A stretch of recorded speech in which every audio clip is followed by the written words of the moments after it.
For years now, there have been quite a few amp simulator apps out there from quite a few different companies. Most of them sound pretty good. Some of them are even getting close to capturing the feel of jamming through a real live tube amp. You might have seen a walkthrough video I did last year for an app called JamUp Pro from the gurus at Positive Grid. Over the years though, how many of your favorite guitar sounds have come by way of amps that have been heavily modified, tweaked to get just that sound that the player was after? The answer? A lot. So while amp sims can help you get the guitar sounds from a bunch of different guitar amps, both vintage and modern, if you want to tweak that, get something a little bit different, a little bit special, you're out of luck. Until now! Welcome to Bias. So what is Bias? Is it another guitar amplifier modeling app? Well, yes. No. Sorta. Let me explain. Bias takes the idea of amplifier modeling software a pretty big jump in the future by turning the whole paradigm of amp modeling on its ear. Instead of modeling the sounds of a bunch of great amplifiers, Bias models the individual components that combine to make up these great amplifiers and then allows you to tweak a whole bunch of them. With this kind of fine control, any guitar sound you can imagine is now literally at your fingertips. Let's take a look. This is the main Bias display. It's split into a few sections. At the top, you can pick from either the huge selection of factory amps that come with Bias or one of your custom amps that you'll create and save later. Okay, now down here, just a little bit from the top, is where all your factory amps live. They're split between a whole bunch of different categories. Next is what I call the tweaking area. This is where the bulk of Bias's editing options live. And finally, here at the bottom, you have your input meter / slider. You can also lock that so it doesn't get bumped. You have a noise gate that you can turn on or off, as well as make adjustments to. Here in the center, you have the quick snap area. Now this is used to save different amplifier states. So for instance, you can make a few tweaks to your preamp, save it to one spot in your quick snap, then make a few more tweaks, save it to another spot, and then you can switch between them and compare them. Over here you have your room control, which is basically a room verb, and at the right you have your output level meter / slider. To use Bias, you simply choose an amp from the huge selection of amps that ships with Bias. Tap here to enter editing mode, and then tweak to your heart's content. So far, Bias is shaping up to be a really kick-ass amp sim, right? Well, here's where it really gets interesting. The great included amps are only the starting point. Once you've selected an amp, the next step is to dive in and do some modifying. And there's quite a bit you can modify. We'll start with the preamp section. Now first you have a 3-band EQ. This is pre-preamp, meaning it affects the sound of your guitar before the preamp circuit hits it. Next you have a gain knob, which basically mirrors the gain knob on the front panel of the amp. Notice if I turn it up here, it goes up there. Above that you have a bright switch, which increases the top end response a little bit. Here you can select how many tube stages you want your amp to have. In its stock form, this amp has 3 tube stages. Sounds like this.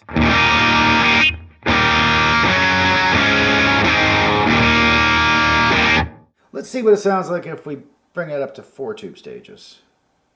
These are preamp tubes, by the way.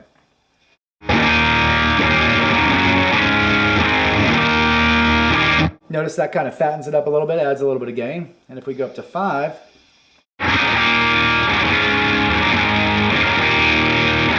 you can hear that's got a lot more gain. Now I like the clarity of 3 tube stages, so I'll just leave it there. Now you can select which preamp tube types your amp uses, both input stage and your cathode follower stage. You have a drop-down list here, which 12AX7s, 12AT7s, and 12AU7s. You can also cycle through these by tapping on the tubes. And this is both for your input stage tube and your cathode follower tube. Now down here you have preamp tube distortion, you have low cut frequency and high cut frequency. Here you have bias control, where you can control the voltage going into your preamp tubes, hotter or colder. And here at the end you have another 3-band EQ where you can further kind of tweak your sound as it leaves the preamp. After the preamp section you have the option of inserting a multi-band parametric EQ, and you can use this to further sculpt your tone. For now we'll leave this out of the chain. The next section is the tone stack. Different amps use different tone stacks. You'll notice that for the JTM45 here, the tweed-based tone stack is selected. The design of Marshall's JTM45 was heavily influenced by the early Fender Bassman amps. As such, the tone stack is roughly the same as the Bassman's, and it's the same way here in Bias. I'm going to change this to British Crunch, which was more modeled after the JCM 800. Check it out.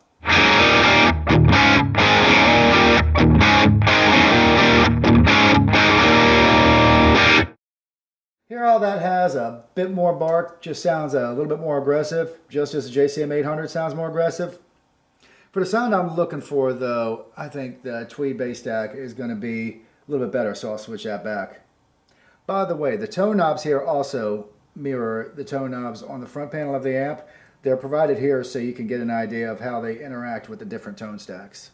Next is the power amp section. First you have 4 choices of power tube topology, that is how the power tubes work.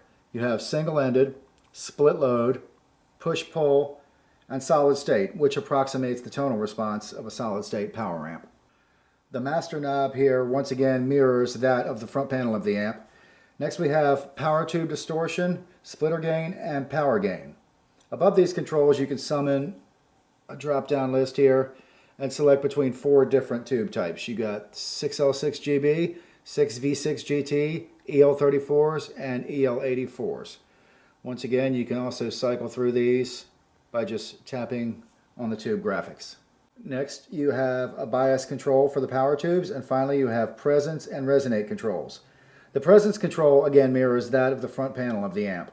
In addition, you can set the presence control to a vintage or modern response, and similarly, you can also set the resonate, which is kind of like a low-end presence control, to a normal or more aggressive push response. Another often modified component in an amplifier is the output transformer, and Bias has that covered too. You can select between American style, British style, which is a little more fat, gives you a little more low-end and enhanced highs, and fat style, which is basically akin to a custom high-end boutique transformer. I'm going to go back with American style. Additionally, you can select from between 2 different rectifier tube types or go with a solid state rectifier. A lot of classic amps use tube rectifiers while a lot of modern amps use solid state. The solid state rectifier generally tends to give you a more immediate response.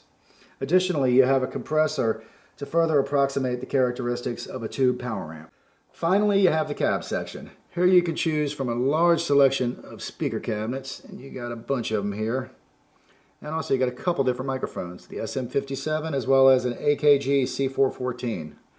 Also, you can place the mic pretty much anywhere you want it here, and using the grid, you can even move it closer or farther away from the speaker. Also, next to the mic and speaker here, you have a level knob. Now, I generally use this as the main output level for each amplifier. To me, the master volume control, just as with a real amp, the master volume control does affect the tone of the amp, so I use this level slider here to control the overall volume of each individual amp. After the cab and mic, you have the option of inserting another multi-band parametric EQ in to help you further sweeten your tone just how you want it. All this is great in theory, but how's it work? Okay, so let's do a little bit of modding. Old Marshalls are known for being great candidates for modifications, so I'm just going to go ahead and go with the granddaddy, this Marshall JTM 45. To save a little time here, I've already made some modifications to this amp, and I've saved it to the quick snap area here. This way we can switch between the stock and the modified versions to see what changes have been made. So this is what the amp sounds like stock.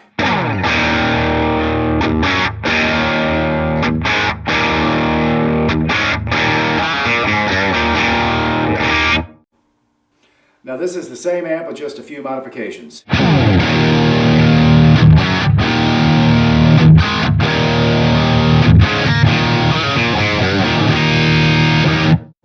Wow, that sounds a lot better. But what do I do to make such a drastic difference? Well, not as much as you might think. Let's take a look. Okay, here we are in the preamp section. The only changes I really made were I boosted the distortion a little bit and I brought back the high shelf EQ just a touch. Go back to the stock and then go back to my modified version. Not much in the way of changes at all. I haven't made any changes at all in the tone stack. I have made a few changes in the power section. I've increased the power tube distortion while dialing back the splitter gain and bumping up the power gain just a little bit, kind of to further crunch things up. I've left the tube bias alone, and I've set the resonate control back a bit with a push response. Here in the transformer section, I've changed to a British style transformer for a bit bigger sound without losing that classic grind. I've also switched over to a solid state rectifier for a more immediate attack. Finally, I've switched from a 212 greenback cab to the 412 greenback cab. Additionally, I've changed the mic to the AKG and I've moved it to the shoulder of the speaker's dust cap.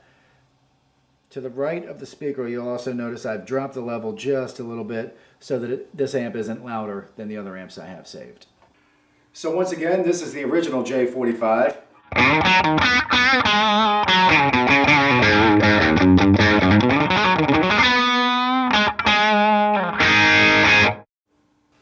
And this is the same amp with just a few modifications.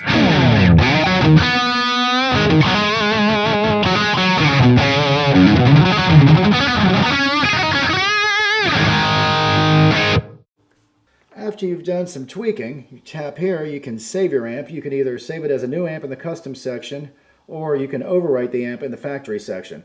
Don't worry though, because you can reset the factory amps in the app's settings. Also, when you're happy with your amp, you tap this icon and share it with your friends on Facebook.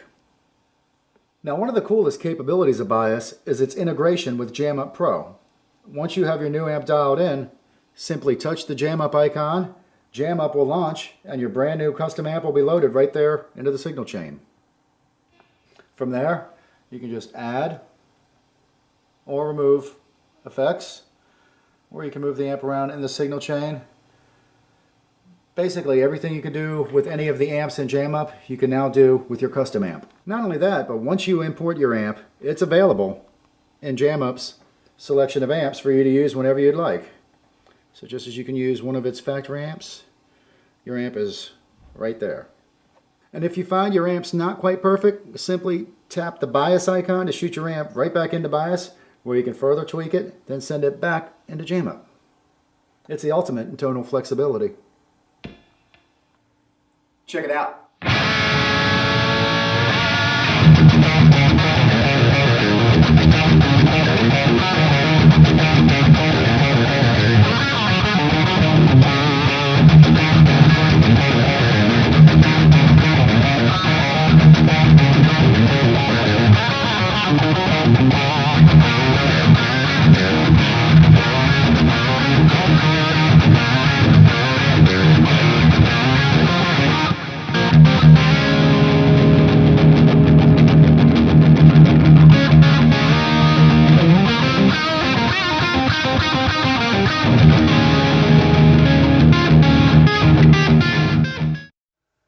So there you have it, what is sure to become the new standard for guitar amplifier modeling, Bias from Positive Grid. So what are you waiting for? It's time to jam.